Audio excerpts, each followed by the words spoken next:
cer eu am umblat și peste tot eu am cântat, dar dorul meu m-a dus mereu la Chișinău. Eu am venit din satul meu în sânul tău, drag Chișinău, ca să te cânt cu dor mereu orașul meu. O Chișinău, dragul meu, Chișinău, tu ești destinul meu. Îi mulțumesc lui Dumnezeu pentru norocul meu. O Chișinău, dragul meu, Chișinău, să înflorești mereu. Ești floarea sufletului meu, orașul meu.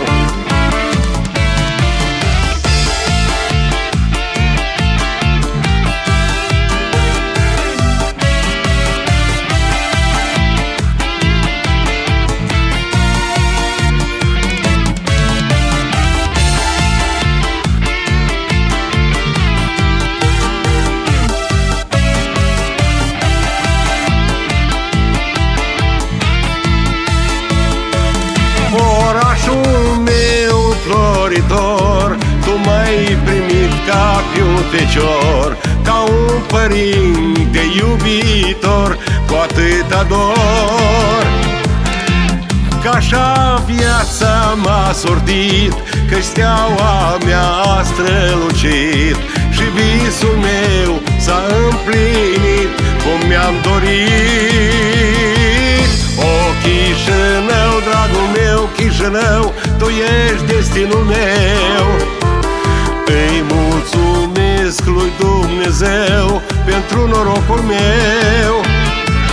O Chișinău, dragul meu, Chișinău, să înflorești mereu. Ești floarea sufletului meu, orașul meu.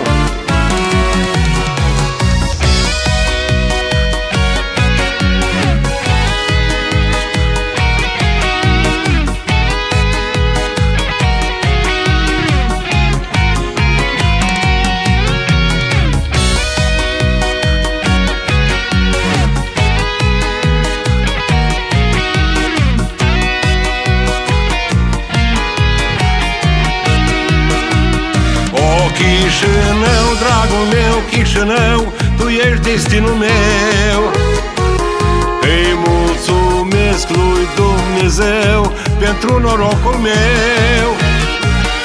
O Chișinău, dragul meu, Chișinău, să înflorești mereu. Ești floarea sufletului meu, orașul meu. Ești floarea sufletului meu, drag Chișinău.